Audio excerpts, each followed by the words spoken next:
అందరికీ నమస్కారం. So as a responsible పేరెంట్గా ప్రతి ఒక్క తల్లిదండ్రులకి నేను చెప్పదలుచుకున్నది ఏంటి అంటే, మన పిల్లలు ఆల్ ఆఫ్ సడన్ అద్భుతాలు ఏమీ క్రియేట్ చేయరు.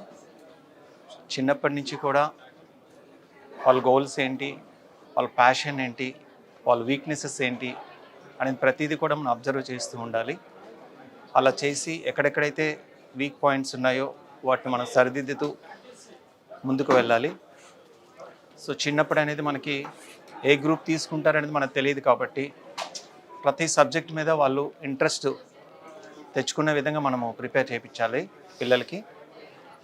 వన్ ఫైన్ డే వాళ్ళు ఏ గ్రూప్ తీసుకుంటారు అని వాళ్ళు తెలుసుకున్న తర్వాత కన్సర్న్ సబ్జెక్ట్ మీద మనము మంచి పట్టు సంపాదించే విధంగా పిల్లలకి ట్రైనప్ చేస్తే కనుక తప్పకుండా సక్సెస్ అవుతారు.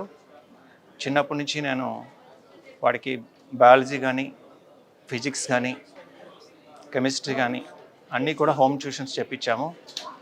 ఈ విషయంలో వాళ్ళ ట్యూషన్ సర్స్ కానీ, వాళ్ళ స్కూలింగ్లో వాళ్ళ టీచర్స్ కానీ, నారాయణరావు గారు కానీ, రమేష్ పట్నాయక్ గారు కానీ, చాలామంది అద్భుతమైన టీచర్లు అందరూ కూడా మంచిగా ట్రైన్ చేయబట్టి 10th స్టాండర్డ్ వరకు కూడా ఒక మంచి స్ట్రాంగ్ ఫౌండేషన్తో వాడు సక్సెస్ఫుల్గా కంప్లీట్ చేశాడు.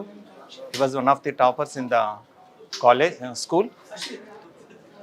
సక్సెస్ఫుల్గా కంప్లీట్ చేసిన తర్వాత ఏ క్యాంపస్లో అయితే బాగుంటుంది ఇంటర్మీడియట్, నేను బైపీసీ తీసుకుంటానని చెప్పిన తర్వాత ఏ కాలేజ్ బాగుంటుందో నేను చాలా కాలేజెస్ చెక్ చేసిన తర్వాత the best college is Sri ఘోషలేట్స్ అని మేము డిసైడ్ అయ్యాము.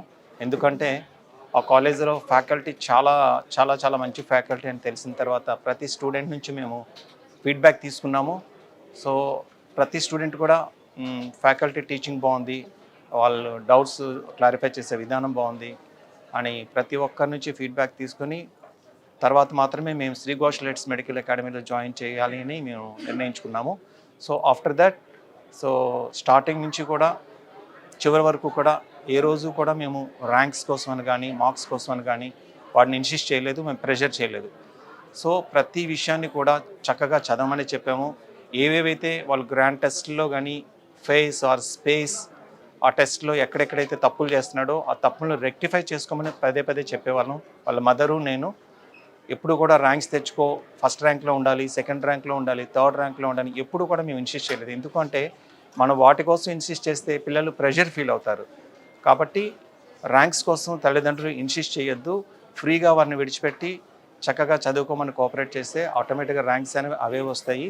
ఎక్కడెక్కడైతే ఏ సబ్జెక్టులో తప్పు చేస్తున్నారో ఆ తప్పులని రెక్టిఫై చేసుకునే విధంగా ముందుకు సాగితే కనుక ప్రతి విద్యార్థి కూడా తప్పకుండా విజయం సాధిస్తాడని చెప్పడానికి Sanjog is the main example. ప్రతి తల్లిదండ్రులు కూడా ఒక మంచి కాలేజీని చూస్ చేసుకోండి. మంచి ఫ్యాకల్టీ ఉందో లేదో చూస్ చేసుకోండి. Then only you take the decision. Without searching any college, don't hesitate to choose the college. This is my sincere advice, and don't pressurize for your children for the ranks. Thank you so much.